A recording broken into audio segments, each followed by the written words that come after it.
はい、始まりました。今回はちょっと変わったリクエストの回になるんですけども、はい。以前スタンダードで活躍はしてなかったかもしれないんですけど死んで今日は爆誕してたよ。爆しました。死んで今日は爆誕してた。ベロマカス・ロアフォールドっていう7マナのドラゴンがいるんですけど、ボロスの、はい、能力説明する前に、はい、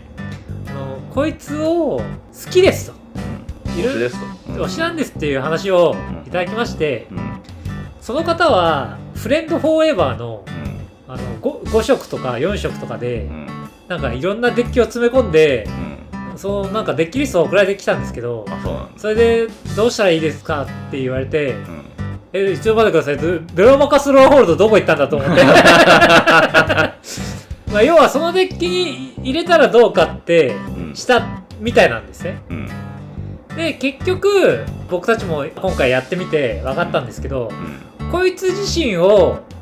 逃走者にするっていうのは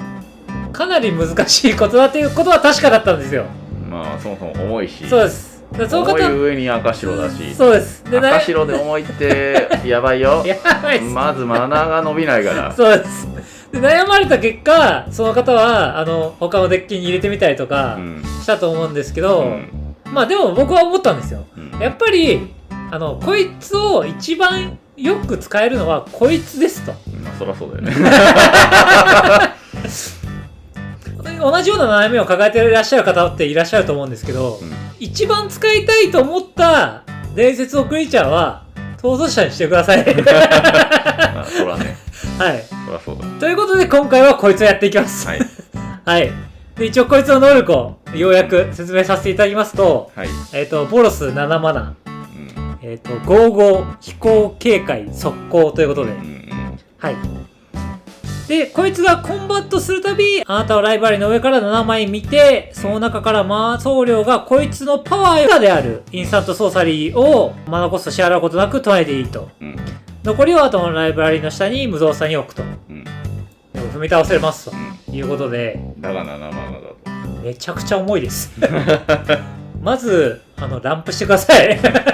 でもこの色ランプしてくださいは結構厳しくてしょうがない。もうとにかくマナファクト2マナのファクトとかいっぱい入れ詰め込むしかないですよ。そりゃそうだと思います。まあとりあえずだから強いマナファクトは当然入れる。厳かな森の質とか、で魔力の質とか、そうで2マナのマナファクトは色合ってるものはまあ入れる、はい。ワンチャンだから3マナのもいや2マナのファクト結構ありますよ。あるよ。無色のやつとか。いやあるけど7マナだから確かに3マナで2個出せるやつとか。確かになんならスランダーイナモレベルすら確かにありえるな。はい。なんなら金粉の水蓮レベルすらなるほどみたいな感じで、とにかくマナー伸びる構成にするためにとりあえずそれなりのスロットは必要です。そうですね。まあいろいろ海外で調べてきたんですけど、大変動っていうカードがありまして、ありますね。一応大変動っていうカードから説明させていただきたいんですけど、4マナのソーサリーで白の4マナのソーサリーで、各プレイヤーは自分がコントロールしているパーマネントからアーティファクト1つ、クリーチャー1つ、エンチャント1つ、土地1つを選んで残りを生贄に捧げる。ということは、こいつが出てる状態で殴ってめくれて打ったら、こいつと土地が1個ずつ回って人に1個ずつ残って、盤面で押し勝てると。本当に勝てますか？一応1枚コンボだぜって言ってる方いらっしゃったんですけど、まあ1枚コンボじゃそもそもなくて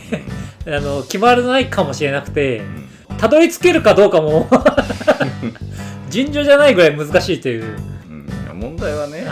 そこでマナーファクトと土地吹き飛ばしまして、盤面ではまあほぼ1対1みたいな数の勝負になりましたと。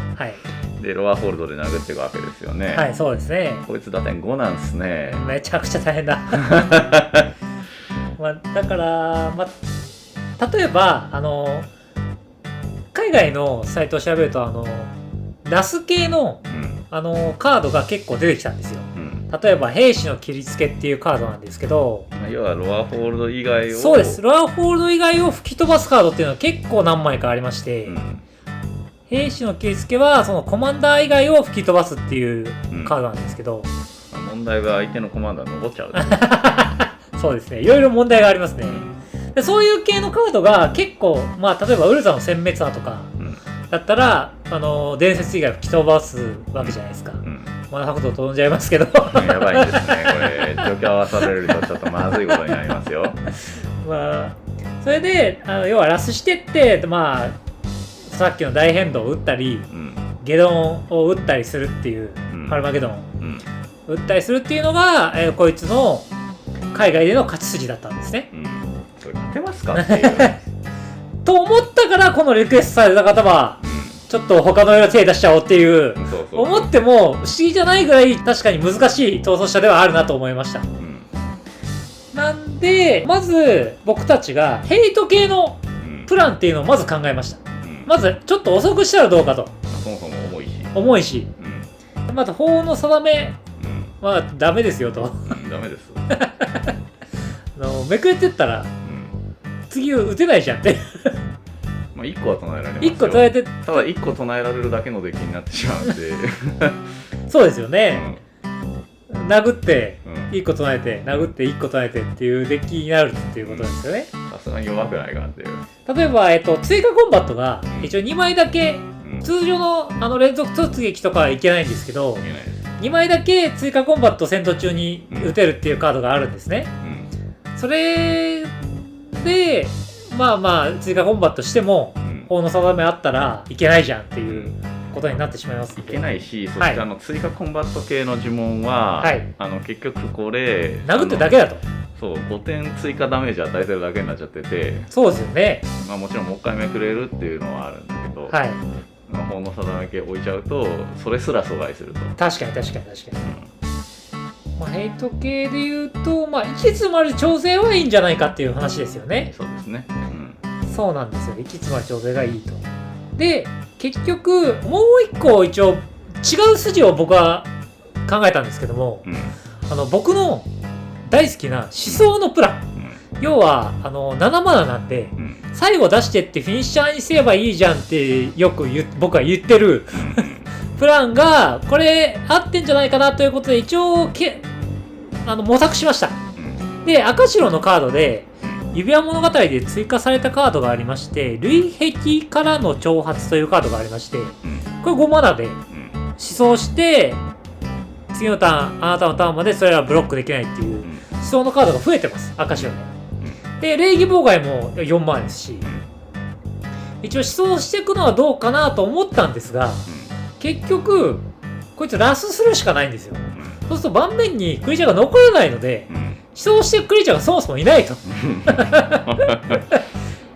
いうことになってしまいまして、思想のプランすらちょっと危ういということになりました。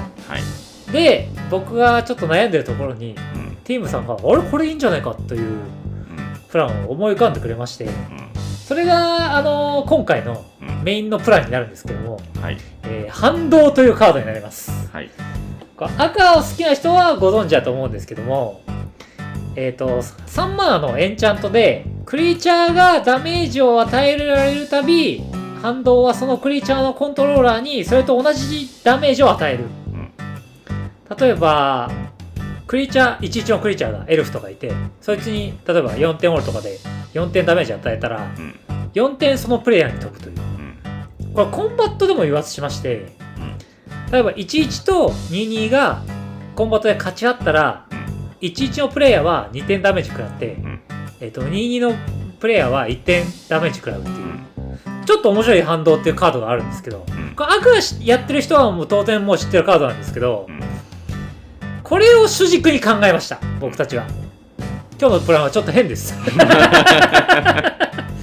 まず一応白絡んでるということで、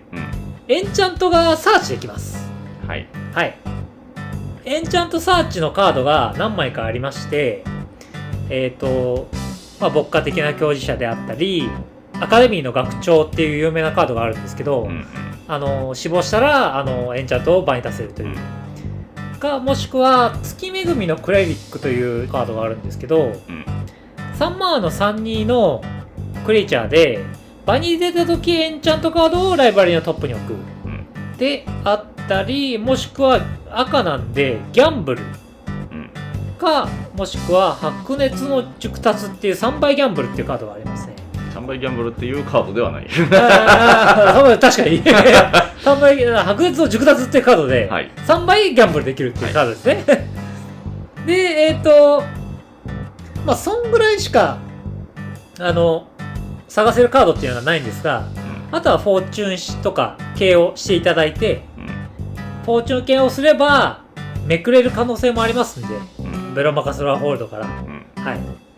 で反動をまずサーチします、で反動をサーチしてどうするかという問題なんですが、まず1枚トラルフから説明させていただきます。トラルフは4マナの5/4の神なんですけど、トランプルで、対戦相手がコントロールしているクリーチャー1体かプレーンズヨーカー1体が戦闘ダメージでない余剰のダメージを受けるたび、余剰のダメージ、つまり11だったら3点食らったら2点余剰のダメージですと、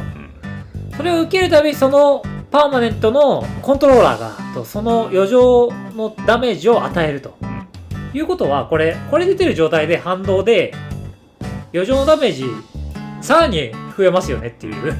ことになってまして、同じカードです。ほぼ同じカードになりますね。戦闘ダメージだけがちょっと対象外なんですけど、トラルフは。はいはいはいはい。でこいつはもうその代わり死んじゃうと飛ばなくなっちゃうので、そうですよね。で、この2枚を主軸としてこのデッキが構成されていくんですが、何をロアホールドでめくっていくか、で何を打っていくかっていう話になるんですが、では3点オールであったり、4点オールであったりっていうカードをで場を流していきます。はい、盤面を。例えばゴーンのクラリオンとかアンガーとかあるじゃないですか、であと兄弟仲の終焉、っていうカードになってくると思うんですけど、こういうのを、序盤はだから相手のクリーチャー流すのに使うし、そうですね、反動が出てる盤面だったら、クリーチャー流しつつ、本体にダメージを与えていく呪文として使うと。そうですね、で、両方使えるということになりますんで、あとめくれていいカードはチャンドラの火の目覚めとか、めくれちゃったら最高ですよね。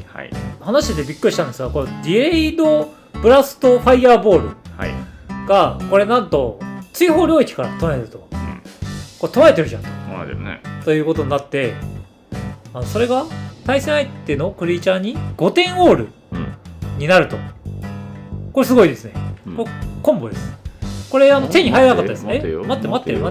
追放領域からは唱えてないんじゃないか。じゃあダメですね。じゃあダメですね。ライブラリーから唱えてないか。じゃあダメですね。3点オールです。はい。あと反動とか出てる状態で冒涜の行動とか打ったら大変なことになりますよということになりますんで、一応その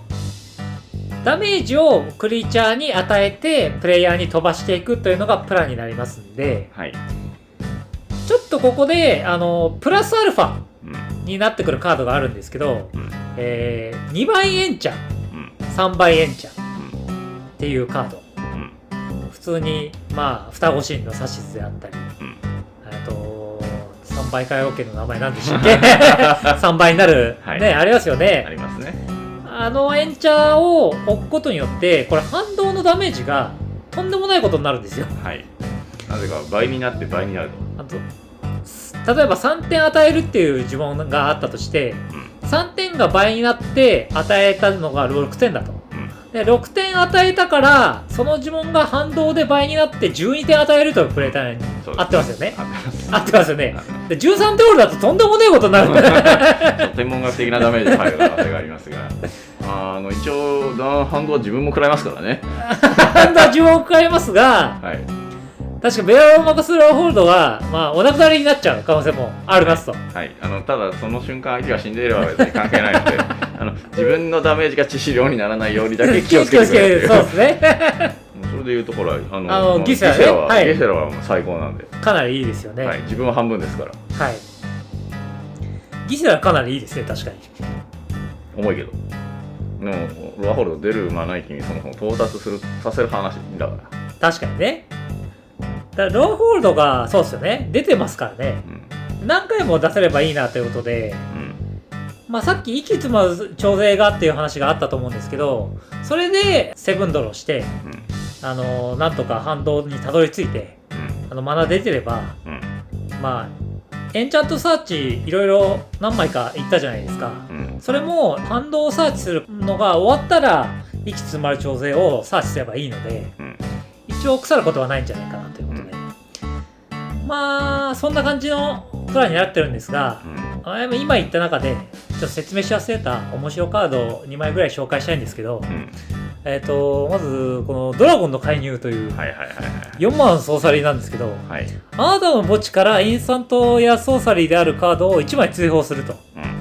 で、その追放したカードのマナコストの総量分、ドラゴンでない各クリーチャーにそのダメージを与えるという。これ同じストリック成分のカードで、そのクリーチャーが死亡するのは追放するという。これいいですよね。墓地になんか置いてあるカード、5マナぐらいのカードを追放して5点ウォールっていう。結構程度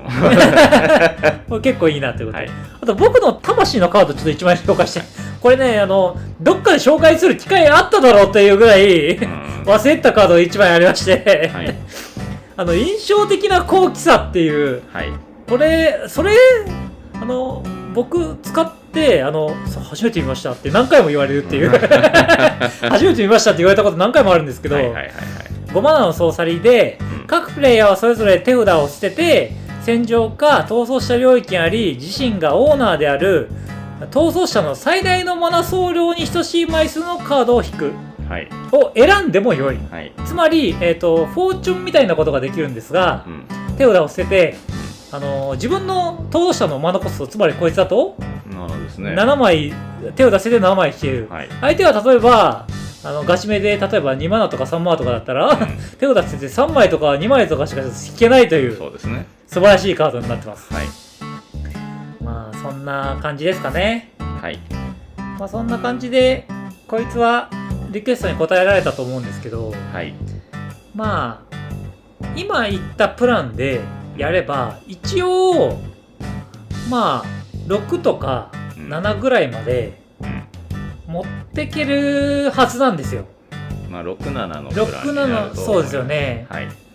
なんでそれぐらいのプランで楽しめば、自分の好きな推しの逃走者であればいいと思いますんで、ぜひこいつを好きなんであればこいつで頑張ってくださいということで、今回の動画は以上になります。おしまい。